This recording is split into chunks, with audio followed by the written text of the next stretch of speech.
नमस्ते दोस्तों। क्या आप भी म्यूचुअल फंड और स्टॉक्स में इन्वेस्ट करके बार बार सोचते हैं कि यार हर साल ये 1 से 2% कट क्यों रहा है, या मार्केट गिरते ही दिल क्यों धड़कने लगता है, और फिर रात को सोते सोते ये ख्याल आता है कि काश कोई ऐसा तरीका होता जिसमें कम खर्च कटे, रिस्क कम हो और रिटर्न भी बढ़िया मिले। अगर हाँ, तो ये वीडियो आपके लिए ही है, क्योंकि आज मैं बताने वाला हूं वो तरीका जिसे 2025 के स्मार्ट इन्वेस्टर्स तेजी से अपना रहे हैं। दोस्तों, इंडिया में ज्यादातर लोग दो ही तरीके से पैसा इन्वेस्ट करते हैं। पहला, म्यूचुअल फंड, जहां हर साल आपके इन्वेस्टमेंट से 1 से 2% खर्च के नाम पर कट जाता है। भले ही रिटर्न 12% हो, लेकिन आपके हाथ में 10% ही आएगा। और दूसरा, डायरेक्ट स्टॉक्स, मतलब खुद ही शेयर खरीदना और बेचना।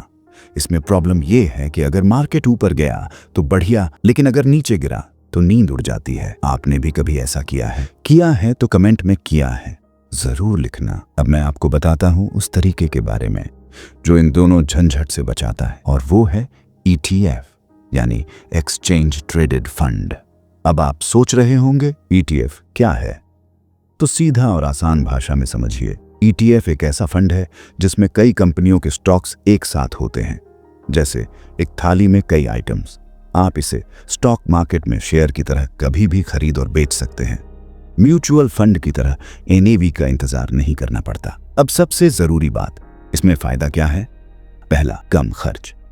म्यूचुअल फंड में जहां हर साल 1 से 2% एक्सपेंस रेशियो कट जाता है, वहीं ETF में यह सिर्फ 5 पैसे से 50 पैसे तक होता है।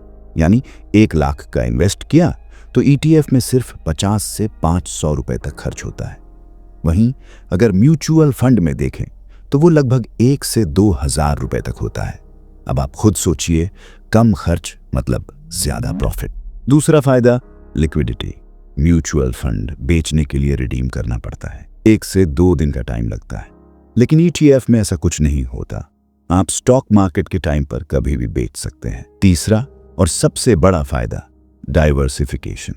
एक ही कंपनी या सेक्टर में पैसा डालना रिस्की हो सकता है, लेकिन ETF में कई कंपनियां होती हैं। जैसे निफ्टी ETF में इंडिया की टॉप 50 कंपनियां होती हैं। अगर 2-3 नीचे भी जाएं तो बाकी संभाल लेती हैं, और यही चीज आपके इन्वेस्टमेंट को सेफ बनाती है। अब एक और जबरदस्त बात, 2025 में इंडिया में सबसे ज्यादा पॉपुलर है 2 ETF, निफ्टी ETF और gold ETF। Nifty ETF India की टॉप 50 कंपनियों में पैसा लगाता है। गोल्ड ETF गोल्ड की प्राइस को फॉलो करता है, मतलब बिना सोना खरीदे गोल्ड का रिटर्न। और हाँ, अब ETF में आप म्यूचुअल फंड की तरह SIP भी कर सकते हैं, मतलब हर महीने एक फिक्स अमाउंट डालो, चाहे मार्केट ऊपर हो या नीचे, और लॉन्ग टर्म में बढ़िया रिटर्न मिल सकता है। अब मैं आपसे पूछता हूं, अगर आपको इन 3 में से किसी एक में पैसा लगाना हो तो आप कौन सा चुनोगे? कमेंट करके जरूर बताइए। और दोस्तों, अगर ये वीडियो आपको वैल्यू भरा और इंफॉर्मेटिव लगा हो तो एक लाइक करिए। प्रॉफिट हाइव को सब्सक्राइब कर लीजिए, क्योंकि अगले वीडियो में मैं बताने वाला हूं 2025 के 3 ऐसे ETF जो अगले 5 साल में तगड़ा पैसा बना सकते हैं। और याद रखिए, कमेंट करना मत भूलिए, क्योंकि आपके कमेंट पर ही मैं अगले वीडियो में शाउट आउट देने वाला हूं।